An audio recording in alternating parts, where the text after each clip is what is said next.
Use करेंगे और इस तरीके से लिखेंगे, आई का यूज करेंगे, ठीक है। अब इस कोलिगेटिव प्रॉपर्टी में जो वांट ऑफ फैक्टर है, उस वांट ऑफ फैक्टर को डिग्री ऑफ डिसोसिएशन या डिग्री ऑफ एसोसिएशन से रिलेट करते हैं। डिग्री ऑफ डिसोसिएशन या डिग्री ऑफ एसोसिएशन टर्म का यूज तब होगा जब पार्शियल डिसोसिएशन या पार्शियल एसोसिएशन, ठीक है। तो हमारा अगला जो टॉपिक होगा वो degree of association, degree of dissociation और क्वांटा फैक्टर के साथ डिग्री ऑफ एसोसिएशन और डिग्री ऑफ डिसोसिएशन का रिलेशन समझना होगा। सबसे पहला काम तो क्या होता है डिग्री ऑफ एसोसिएशन या डिग्री ऑफ डिसोसिएशन, इस बात के बारे में हम समझेंगे। रिलेटिव उसके बाद हम relation between I and alpha, alpha का मतलब डिग्री ऑफ एसोसिएशन या डिग्री ऑफ डिसोसिएशन। आई क्या है वांट ऑफ फैक्टर और अल्फा क्या है डिग्री ऑफ एसोसिएशन। अगर एसोसिएशन हो रहा है तो उसकी केस में अल्फा डिग्री ऑफ एसोसिएशन हो जाएगा और डिसोसिएशन हो रहा है तो उसकी केस में अल्फा डिग्री ऑफ डिसोसिएशन हो जाएगा, कोई दिक्कत नहीं। पहले मैं आपको बता दूं कि डिग्री ऑफ एसोसिएशन क्या होता है। The degree of association alpha of the substance is the fraction of the total substance that exist in the form of associated molecule. Degree of association का मतलब अगर आपने एक मॉलिक्यूल, एक मोल लिया है, एक मोल में से कितना मोल एसोसिएट हो गया। मान लीजिए अगर आपने 10 मोल लिया, 10 मोल आप बेसिक लेकर चलते हैं और 10 मोल में से 5 मोल एसोसिएट हो गया, इसका मतलब एक में से कितना एसोसिएट होगा, आप कहेंगे आधा, है ना, हाफ। तो इसका मतलब डिग्री ऑफ अल्फा की वैल्यू कितनी, हाफ, आप मतलब 0.5। बस आपको ये पता करना। कैसे पता करेंगे, आप कहेंगे एक मोल में से कितने मोल एसोसिएट हो गए, वही होगा डिग्री ऑफ एसोसिएशन। 1 मोल में से कितने मोल एसोसिएट हुए, डिग्री ऑफ एसोसिएशन। मैं सिंपल डेफिनेशन लिख रहा हूं, अल्फा की value number of moles associated from 1 mole of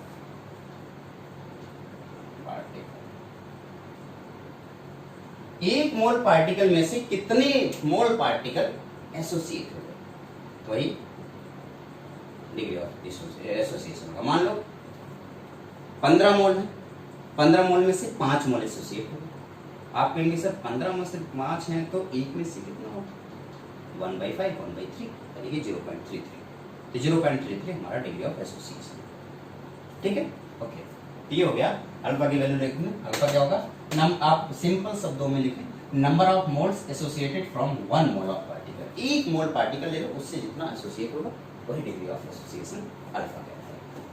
आप चाहें तो ये बात भी, बुक वाली बात भी कर सकते हैं। The degree of association alpha of the substance is the fraction of total substance that exist in the form of associated molecule. अगर ये समझ नहीं आ रहा तो एक ही बात सिंपल लिख देंगे और उसका काम चल जाएगा, ठीक है। तो हमने क्या किया, वांट ऑफ फैक्टर को और डिग्री ऑफ एसोसिएशन को अब हम रिलेट करने वाले हैं। बहुत ही कॉमन है, बहुत ही सिंपल है, आराम से अपना थोड़ा सा दिमाग अगर आप यूज करते हैं तो आप इसको बहुत ही आराम से समझ पाएंगे, ठीक है। सबसे पहला काम होगा डिग्री ऑफ एसोसिएशन का फॉर्मूला लिखना। मैंने क्या बोला, number of moles of associated particle divided by total number of moles taken, है ना। अगर मैंने टोटल नंबर ऑफ मोल्स को 1 कर दिया तभी तो मैंने बोला एक मोल में से कितने मोल एसोसिएट हो गए, वही डिग्री ऑफ एसोसिएशन। मैंने इस फॉर्मूले को ऐसे बना दिया, मैंने बस टोटल नंबर ऑफ मोल को कितना कर दिया, 1 कर दिया। 1 मोल अगर हम लेके चलेंगे तो 1 मोल में से कितना एसोसिएट हो गया, वही डिग्री ऑफ एसोसिएशन। फॉर्मूला आप नोट कर लें, degree of association alpha this is equal to number of moles associated divided by number of moles taken. Associated moles कितने हैं और कितने मोल्स हमने लिए, ये degree of association. Van't Hoff factor and degree of association का relation सीखिए। क्या करना है, relation between van't Hoff factor and degree of association getting done.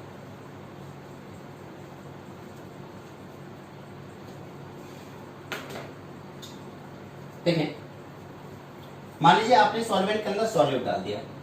जैसे सॉल्यूट डाला आपने कहा कि सर एन ए के कितने पार्टिकल, ये एन पार्टिकल, वो एसोसिएट होकर क्या बना दिए, ए एन बना दिया। स्टार्टिंग में कितने पार्टिकल लिया था, एक एन पार्टिकल, अब बन कितना गया, 1 पार्टिकल बन गया। तो आपने ऐसे कहा होगा, आपने कहा कि सर इसमें से मैं नहीं कह रहा हूं कि सारे पार्टिकल एसोसिएट हुए, मैं कह रहा हूं, आप कहेंगे सर सारे मोल्स एसोसिएट हुए, मैं नहीं कह रहा हूं, मैं बिल्कुल नहीं कह रहा हूं। आप बस इतना बोलेंगे सर 1 अगर मोल लिया होता तो अगर एसोसिएट हुए पार्टिकल अल्फा होते तो आप कहते 1 माइनस अल्फा, ये बच गया भाई। 1 मोल में से अल्फा मोल एसोसिएट हो जाएगा ना वही, तो 1 माइनस अल्फा कितना बच गया, 1 माइनस अल्फा इधर बच जाएगा। और जो अल्फा बाई एन यानी कि जो अल्फा एसोसिएट हुआ है, तो अल्फा पार्टिकल एसोसिएट होंगे, मान लो अगर 10 पार्टिकल एसोसिएट हुए और एक 2 बन के 1 मिला है, 2 मिलके 1 बने हैं, तो 10 आपस में मिलेंगे तो 5 पार्टिकल बन जाएंगे। क्यों? क्योंकि 2 मिल रहे हैं तब जाके 1 बन रहा है। इसी तरीके से n मिल रहे हैं तो 1 बन रहा है, तो कितने बने होंगे, आप कहेंगे कि अल्फा बाई एन। तो 1 माइनस अल्फा इधर बच गया, इधर कितना हो गया, अल्फा बाई एन। ओके, तो स्टार्टिंग में कितना लिया था, 1 पार्टिकल। फाइनल कितने पार्टिकल बचे, फाइनल कितने पार्टिकल हो गए, एसोसिएशन के बाद कितने पार्टिकल हो गए। आप कहेंगे सर स्टार्टिंग में तो आपने 1 लिया था, बट एसोसिएशन के बाद इसके 1 माइनस अल्फा पार्टिकल बचे हैं और इसके अल्फा बाई एन पार्टिकल है। तो टोटल नंबर ऑफ पार्टिकल कितने हो गए, 1 माइनस अल्फा उसके वाले प्लस अल्फा बाई एन इसके वाले। तो total number of particle 1 minus alpha plus alpha by n. समझ आ गया? क्यों? क्योंकि आपने कहा कि सर 1 ले लिया था, स्टार्टिंग 1 लेके चला था। अगर आप 1 लेके चले हैं तो 1 में से अल्फा डिसोसिएट एसोसिएट होगा, तो 1 माइनस अल्फा इसका बच गया जो एसोसिएट नहीं हुआ, और जो एसोसिएट हुआ अल्फा है, और एसोसिएट होके कितने बने होंगे, अल्फा बाई एन। तो अब इस तरीके से टोटल नंबर ऑफ पार्टिकल इसके 1 minus alpha plus alpha by n यानी कि ऐड होकर 1 minus alpha plus alpha by n हो जाएगा। अच्छा, अब टोटल नंबर ऑफ पार्टिकल कितने एसोसिएशन के पहले कितने थे, इफ नो एसोसिएशन, जब एसोसिएशन नहीं था आपने कहा 1 लिया था, देखो 1 लिया था, 1 ही में से सेपरेट किया, 1 लिया था।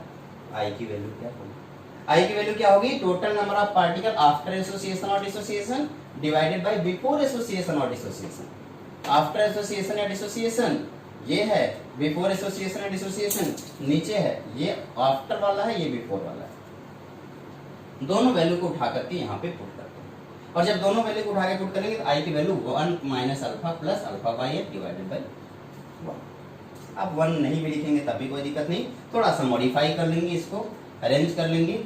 1 minus alpha plus alpha by n, यहाँ पे 1 माइनस अल्फा को कॉमन कर लेंगे तो 1 माइनस 1 बाई एन, थोड़ा सा मॉडिफाई कर लेंगे और अल्फा की वैल्यू कैलकुलेट करेंगे तो ये आ जाएगा alpha equals to 1 minus i into n divided by n minus. ये फाइनल है, जरा इसको नोट करें। आपने फाइनल आई की वैल्यू कैलकुलेट कर ली, कितनी हो गई, alpha equals to 1 minus i n n minus 1। मैं यहाँ पे लिख दे रहा हूँ, एसोसिएशन के केस में आपने अल्फा की जो वैल्यू निकाली है वो है 1 माइनस आई, अगर नीचे है आप लोगों को नहीं दिख रहा है तो मैं यहाँ पे लिख दे रहा हूँ एन माइनस। ये एसोसिएशन, ये डिग्री ऑफ एसोसिएशन है और आई वांट ऑफ फैक्टर है, तो degree of association van't Hoff factor के बीच में आपने रिलेशन बना बहुत ही आराम से। ठीक है, ये पॉलीमराइज हो रहा है, यानी कि एन एटम आपस में पॉलीमराइज करा रहा है। डाइमराइज होता है, इनकी वैल्यू 2 होता है, डाइमराइज फॉर डाइमराइजेशन, डाइमराइजेशन के लिए एन की वैल्यू क्या होगी 2। ट्राइमराइजेशन, ट्राइमराइजेशन का मतलब ये एन की वैल्यू क्या होगी, आप कहेंगे एन की वैल्यू 3 हो जाएगी। ऐसे टेट्रामराइजेशन के लिए एन की वैल्यू 4 हो जाएगी, पॉलीमराइजेशन के लिए एन की वैल्यू एन हो जाएगी। तो डाइमराइजेशन के लिए एन की वैल्यू 2 एंड ट्राइमराइजेशन के लिए एन की वैल्यू 3। यही बस आपको इतना याद रखना है, ज़्यादा नहीं। चलिए फटाक से इसे नोट कीजिए, तब जाकर के हम, ये तो रहा एसोसिएशन, फिर हम पढ़ेंगे डिसोसिएशन।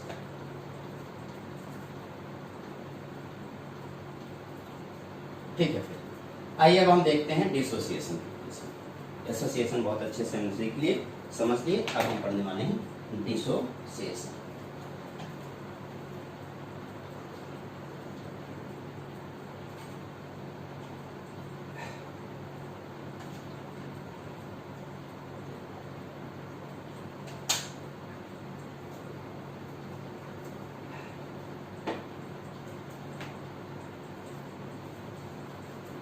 तो हमने क्या किया, want Hoff factor and degree of dissociation के बारे में बात की। आपको पता है डिग्री ऑफ डिसोसिएशन में क्या होगा, पार्टिकल डिसोसिएट होगा भाई, और क्या होगा, और जब पार्टिकल डिसोसिएट होगा तो नंबर ऑफ पार्टिकल बढ़ रहे होंगे।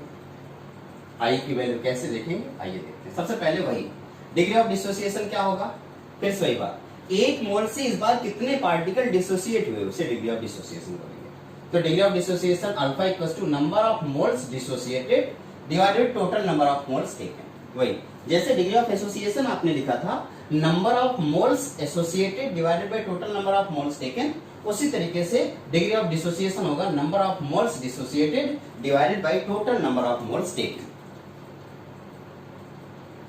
डिग्री ऑफ डिसोसिएशन और डिग्री ऑफ एसोसिएशन का फॉर्मूला सेम है, बस डिसोसिएशन में यहाँ डिसोसिएटेड है, डिसोसिएटेड और एसोसिएशन में एसोसिएटेड। कोई दिक्कत नहीं, परेशान ना हो। फिर वही बात, मैं एक मोल ले लूंगा तो डिग्री ऑफ डिसोसिएशन किसकी इक्वल हो जाएगा, number of moles dissociated. Suppose that A dissociate हो रहा है N1B प्लस N2C माइनस, या ऐसे ऐसे डॉट डॉट डॉट कुछ डिसोसिएट हो रहा है, ढेर सारे पार्टिकल में डिसोसिएट हो रहा है। उस टाइम पे आप डिग्री ऑफ डिसोसिएशन कैसे निकालेंगे, वही कितने मोल डिसोसिएट हुआ डिवाइड बाय कितना स्टार्टिंग में हुआ। इस तरीके से आप डिग्री ऑफ डिसोसिएशन आराम से निकाल सकते हैं। n की वैल्यू क्या होगी, N1 plus N2 dot dot dot जितने में टूटा हुआ, तो टोटल कितने में टूटा, n की वैल्यू n में टूट गया। स्टार्टिंग में कितना लिया था, 1 लिया था, ठीक है। तो अगर स्टार्टिंग में 1 लेंगे और टूट रहा है n में, इक्विलिब्रियम के केस में भाई ये टूटेगा तो जुड़ेगा भी ना, एक टाइम आएगा जब इक्विलिब्रियम आएगा। इक्विलिब्रियम में बचेगा कितना, जरा मुझे बताइए, इसका बचेगा कितना। आप कहेंगे सर इसका 1 लिया था आपने स्टार्टिंग में, 1 लिया था, जैसे मैं यहाँ पे ऐसे लिख देना चाहूंगा, अगर हो सकता है आपने शायद आपने इक्विलिब्रियम कुछ याद करें तो आप कहेंगे A gives NB, मैं ऐसा कुछ लिखा सिंपल। तो आप कहेंगे इसका initially at time t equals to 0 पे इसका 1 मोल था तो इसका 0 बना हुआ था। फिर आप कहेंगे सर एट इक्विलिब्रियम इसका 1 माइनस अल्फा डिसोसिएट हुआ तो इसका कितना बनेगा, आप कहेंगे सर n अल्फा बनेगा, और क्या बनेगा। इसका 1 मोल इसके n मोल्स में डिवाइड हो रहा है ना, इसका अल्फा मोल इसकी कितने में डिवाइड होगा, n अल्फा में डिवाइड होगा। और अगर ऐसा हुआ तो स्टार्टिंग में at time t equals to number of moles initially कितने हैं स्टार्टिंग में, आप कहेंगे 1 plus 0 1। Final number of moles कितने हो गए, final number of moles NF की वैल्यू कितनी हो गई, NF की वैल्यू हो जाएगी 1 minus alpha plus n alpha. देखिए Ni की वैल्यू 1 है और NF की value 1 minus alpha plus n alpha.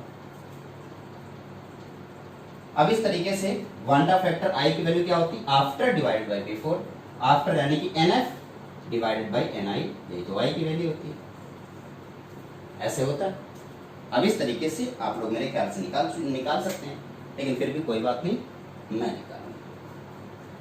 आप चाहें तो ऐसे निकाल सकते हैं, आप इसको ऐसे कैलकुलेट कर सकते हैं, अदरवाइज मैं भी कैलकुलेट कर सकता हूँ, डोंट वरी। NF कितना है 1 minus alpha plus n alpha, I की वैल्यू क्या है NF बाई Ni, और Ni क्या है 1।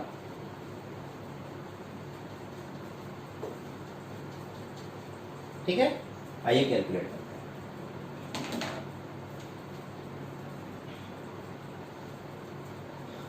Number of total number of particle कितना है 1 minus alpha plus n alpha after dissociation में, या 1 प्लस n माइनस 1 अल्फा, थोड़ा सा मॉडिफाई कर दिया, 1 प्लस n माइनस 1 उसको थोड़ा सा मॉडिफाई कर दिया।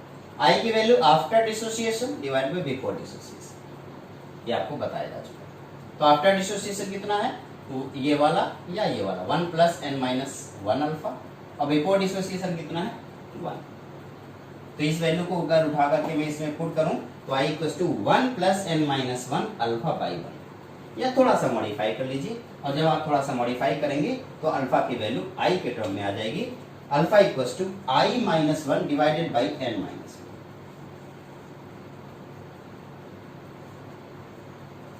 1। अल्फा की वैल्यू क्या आ गई, I minus 1 divided by n minus 1। ये किसके केस में है, ये डिसोसिएशन के केस में, और वो किसके केस में था, एसोसिएशन के केस में। डिसोसिएशन के केस में I की वैल्यू मैं बता दूं, पर डिसोसिएशन के केस में I की वैल्यू ग्रेटर देन 1 होगी, और एसोसिएशन के केस में अभी थोड़ी देर पहले आपको बताया था I की वैल्यू लेस देन 1 होगी। इस बात को भी विशेष ध्यान देंगे, और उससे अल्फा की वैल्यू आराम से यहाँ से कैलकुलेट करेंगे। तो I की वैल्यू डिसोसिएशन के केस में और I की वैल्यू एसोसिएशन के केस में कितनी होगी, इसको समझ लेंगे। अब हम लोग क्या करेंगे, एक छोटा सा क्वेश्चन करेंगे और उसके बाद आज की क्लास खत्म करेंगे।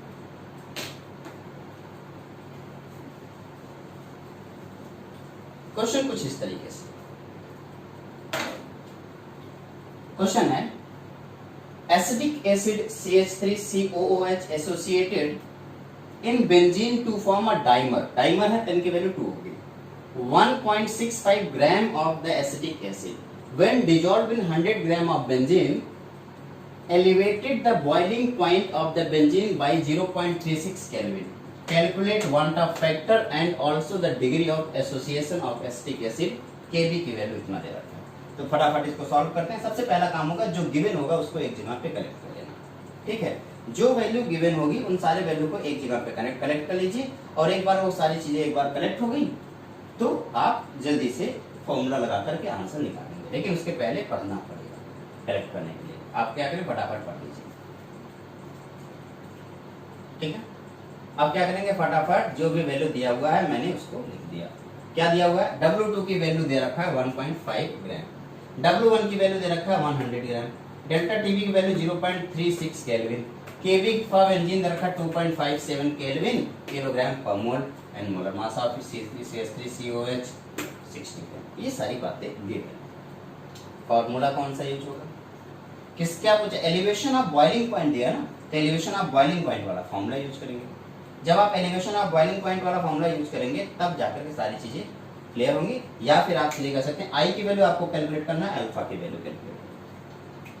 सबसे पहले आई की वैल्यू कैसे कैलकुलेट करेंगे, तो उसके लिए आपको पता होना चाहिए एसोसिएटेड डिसोसिएशन, बहुत ही आसान है, उसकी चिंता ना करें। सबसे पहला काम तो डेल्टा टीवी का फॉर्मूला है I into KB into WT into 1000 divided by M2 into W1। याद होगा केवी का फॉर्मूला, तो याद होगा, पहले वाली क्लास में कराया था इसके पहले। तो डेल्टा टीवी इक्वल टू इतना, ये फॉर्मूला है। आई इक्वल टू, यहाँ से आई की वैल्यू क्या आएगी, delta TV M2 W1 something like that, और यहाँ से आई की वैल्यू कैलकुलेट की। फाइनली आई की वैल्यू हम लोगों ने 0.5093 कैलकुलेट कर। सारी वैल्यू मैंने यहाँ पे पुट की, आप लोग घर पे कैलकुलेट करना। सारी वैल्यू मैंने यहाँ पे पुट की और आराम से आई की वैल्यू ये कैलकुलेट की। अच्छा, अब आई आ गया तो डिग्री ऑफ एसोसिएशन भी आ जाएगा। कैसे, alpha equals to 1 minus i n upon n minus 1। यहाँ से आई की वैल्यू उठा के पुट कर दीजिए। डायमराइजेशन की केस में n की वैल्यू क्या है, 2 है। n की वैल्यू 2 है क्योंकि डायमराइज हो रहा है, डायमराइज के लिए n की वैल्यू 2 है।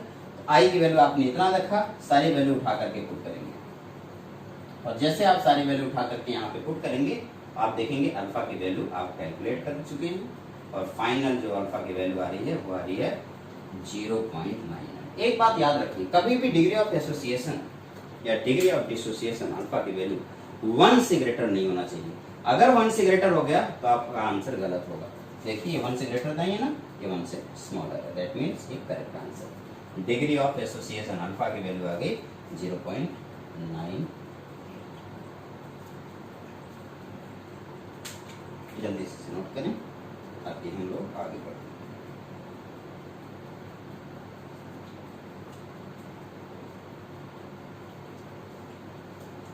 इस तरीके से हम लोगों ने वांट ऑफ फैक्टर देखा, वांट ऑफ फैक्टर के साथ साथ एब्नॉर्मल मोलर मासेस देखा। आज का लेक्चर ये यहीं पे खत्म होगा। मिलेंगे एक छोटे से ब्रेक के बाद। ये पूरा का पूरा चैप्टर खत्म हो गया है। अगर आप लोग ये कहेंगे कि सर इस पर न्यूमेरिकल प्रॉब्लम हो, तो एक पूरा 2-3 घंटे का लेक्चर न्यूमेरिकल प्रॉब्लम पे बेस बना दूंगा। आप उस न्यूमेरिकल प्रॉब्लम में जितनी भी कॉम्पिटिटिव क्वेश्चन होंगे, सारे कॉम्पिटिटिव क्वेश्चन को, जितने टाइप से क्वेश्चन बन सकते हैं सारे टाइप के क्वेश्चन को उठाऊंगा और उसमें छोटे छोटे ट्रिक्स भी दूंगा, और उससे आपका ये पूरा का पूरा चैप्टर कंप्लीट भी हो जाएगा। ठीक है, नेक्स्ट चैप्टर हम स्टार्ट करेंगे आपका सरफेस केमिस्ट्री, क्योंकि हम लोगों ने सॉल्यूशन पढ़ लिया, हम लोगों ने इलेक्ट्रोकेमिस्ट्री पढ़ लिया, हम लोगों ने केमिकल काइनेटिक्स पढ़ लिया। अब हमें पढ़ना है सरफेस केमिस्ट्री। तो क्लास 12 के बच्चों के लिए या IIT PMT के बच्चों के लिए मैं सरफेस केमिस्ट्री स्टार्ट करूंगा, और जो 11th स्टैंडर्ड में बच्चे हैं उनके लिए स्ट्रक्चर ऑफ एटम स्टार्ट होगा। ठीक है, मिलें, बने रहिए आप हमारे साथ, और हमारे YouTube चैनल को लाइक शेयर एंड सब्सक्राइब करना बिल्कुल भी मत भूलना, क्योंकि आपको ये एक अकेला इकलौता चैनल है जिसमें आपको पूरी केमिस्ट्री फ्री में मिल रही है। पूरी केमिस्ट्री डिटेल में, हर एक टॉपिक डिटेल में, टॉपिक वाइज लेक्चर है, फ्री है, और साथ ही साथ हैंड रिटन नोट्स भी आपको प्रोवाइड किया जा रहा है डिस्क्रिप्शन बॉक्स में। इसलिए लाइक शेयर एंड सब्सक्राइब करना बिल्कुल ना भूलें, और आप हमारा ख्याल रखें, हम आपका ख्याल रखेंगे। लॉकडाउन में कोई घर से बाहर नहीं निकलेगा, और अगर कोई घर से बाहर निकला तो मास्क लगा के निकला ठीक है, आप लोग अपना ख्याल रखना। नमस्कार।